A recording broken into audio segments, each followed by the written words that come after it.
Thank you, Madam Chair.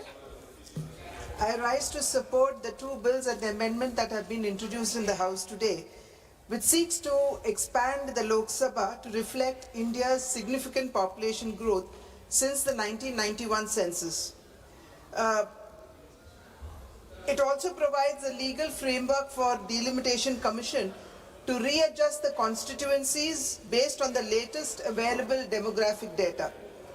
Article 82 is sought to be amended by deleting the third proviso that mandates delimitation only after 2026. It provides the government the ability to use pre-2026 census data to draw geographic boundaries of constituencies. Article 334A is sought to be amended to allow the 33% reservation for women to take effect immediately by bypassing the earlier stipulations of the 106th Amendment Act of 2023, which is the Nari Shakti Vandan Adhiniyam. This amendment is vital as it facilitates the 33% reservation for women immediately. Madam, I rise today in this House, not in my personal capacity, but on behalf of the 650 million women of this country. I rise today, Madam, as a proud member of that party that has changed the narrative of our country from women's development to women-led development.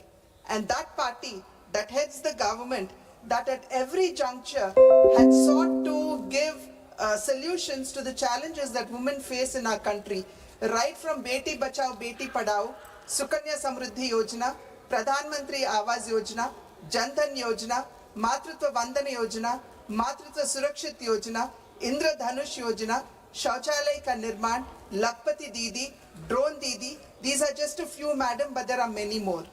I also stand the proud daughter of that state which was prepared to empower its women or its daughters even 4 decades ago. I stand in this House, Madam, as the proud daughter of that leader who provided equal rights and properties to the daughters of his state even 19 years before the national law was made.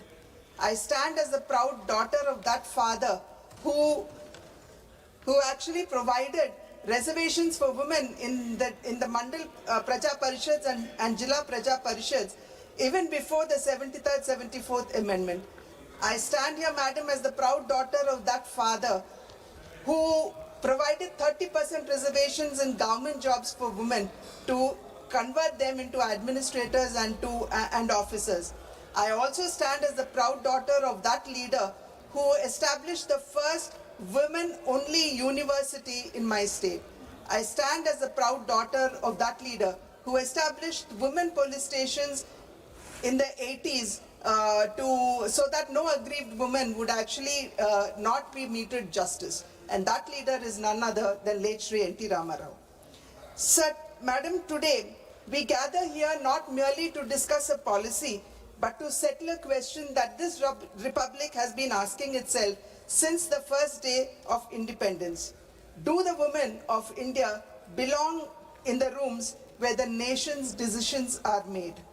The women of this country, Madam, have waited long enough for justice and for the rightful representation in the House. Generations after generations, women are told that the world outside does not belong to her. And what begins as an exclusion and persists for a long period of time begins to feel very natural.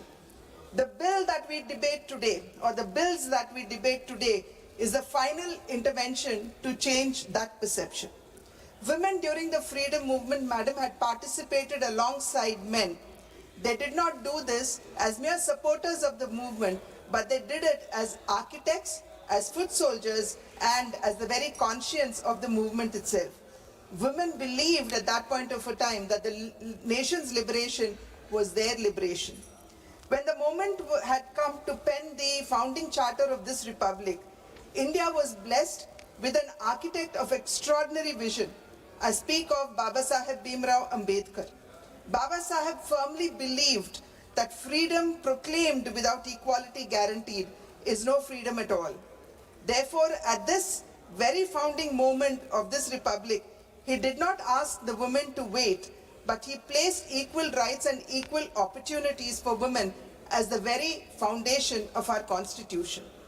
So every woman sarpanch, every woman judge, every woman officer, and for that matter, every woman parliamentarian stands on that very foundation that Baba Saheb had laid. As proud citizens of this republic, we bow our heads in deep and enduring gratitude to him. This, madam, is not a reform that appeared suddenly before the House. It faced an arduous journey, a long and unfinished journey. Its early traces go back to even before independence, when the Government of India Act was made in 1935, which provided limited space for women representation. The question, however, did not disappear with the attainment of freedom. It traveled along with our republic, waiting for resolution. The decisive moment had come in 1989 when a constitutional amendment was passed in this House, yet could not be completed. The moment, however, did not fade. Under the leadership of Shri Atal Bihari Vajpayee ji, the issue was brought back with clarity and with conviction, and bills were introduced in 1998 and 2002, ensuring that the demand for women's political representation remained firmly on the national agenda. There have been many instances where women's reservation bill was brought forward but was shot down. The historical reality is that in 1998, the RJD MP Surendra Prakash Yadav ji, he physically tore the bill right on the floor of this Parliament House. The leaders of the then stalwart leaders of the Samajwadi Party too, they very categorically had said that they did not support the bill. And it is rather astonishing that today we have Akhilesh ji say that they support the bill. In the meantime, madam, India had made a bold institutional shift through the 73rd and 74th Amendment, opening the doors of grassroots democracy for its women in rural and backward areas. The country witnessed something spectacular. It only said that when given an opportunity, women did not merely participate, they led, they governed, and they transformed. Yet at the level of the parliament and the state legislatures, the journey remained incomplete. Efforts continued across years, across governments and across debates, even culminating in the passage of the bill in Rajya Sabha in 2010. But the final step remained out of reach. In this context, the position being taken by the opposition today should be examined carefully. The only thing in my perception that is left for the opposition to oppose is that it is being delivered by a government they did not form. This is not a constitutional argument, but it is a political stance, and the women of India can see the difference. If women's reservation has already been settled, as Srimati Sonia Gandhi ji had mentioned in her editorial, and if the party demanded the implementation in 2023 itself without conditions, then what exactly is the Congress opposing today? They need to explain. And that is why this moment matters, because today, through the Constitution's 106th Amendment Act 2023, this House is not merely passing a law, but it is completing a journey the nation began decades ago. It is rather disappointing, madam, to see the attitude of the opposition parties. What is being characterized today as undue haste is in fact the same very urgency that the opposition itself demanded not long ago. It is therefore difficult to reconcile how the same urgency is now being interpreted as a matter of concern. 2023, their words were, implement it now, no need for census and delimitation. 2026, their very words are, how dare you implement it without census and delimitation. When Congress demanded it, it was urgency. But when Pradhan Mantri Narendra Modi ji delivers it, it becomes haste. Sonia ji herself issued statements in favor of the bill multiple times, but were empty statements and not backed by any action. I was listening intently to the deputy leader of the opposition, who raised the question as to when the women reservation bill was passed in 2023, why was it not implemented until now? The opposition had 27 years to implement it themselves. The women reservation bill had first come in 1996. The UPA had been in power for a whole decade from 2004 to 2014, and the Rajya Sabha had passed it in 2010. 4 consecutive years, 2010, 2011, 2012 and 2013, the bill, after being passed in Rajya Sabha, was never introduced in the Lok Sabha. Therefore, the issue in the House today is not one of delay, but it is one of conviction. A legislature, madam, without a women representation, making decisions without hearing half the evidence is not governance, but it is an educated guess.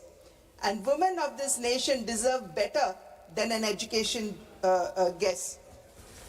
Madam, the issues that have been, or the concerns that have been raised here about the southern states losing the number of seats, justice to the South Indian states is sought to be met by proposing a pro rata increase based on the 2011 census, and by ensuring that the Lok Sabha constituencies would increase by 50%, as has been outlined by the Honorable Home Minister himself.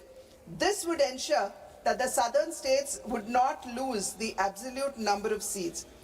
And by adopting the 2011 census as the baseline, there would be less disruption to the existing political balance rather than depend on the higher population growth figures of the north. Madam, I say it with complete conviction that the Delimitation Bill 2026 provides answers, and Section 5 guarantees that representatives from various states would be nominated by their speaker to sit at the table when every boundary of the constituencies are being drawn. Section 9 guarantees public hearings in every state before the single order is finalized. Therefore, no state is voiceless and no voice is left unheard. Yatra naryantu pujyante ramante tatra devataha. Where women are honored, divinity dwells. This is the very sentiment that was reflected in the words of Baba Sahib Ambedkar, in the words of Swami Vivekananda, when he said that the progress of a nation is measured not by its GDP, ma'am, just 2 minutes, not by its GDP or power, but by how it treats its women. History is being written today in this chamber, and history will record every name, those who are willing to open the doors for the fairer sex and those who choose to keep it shut. Looking beyond politics, I know on which side of history I stand. Looking beyond politics and supporting the passage of these bills, madam, we need to remember that even as we pass them and even as we support them, we are standing for our mothers who gave their everything and asked for little. We are standing for our daughters who are watching and waiting. And we are standing by the women who stood at the threshold and were turned away.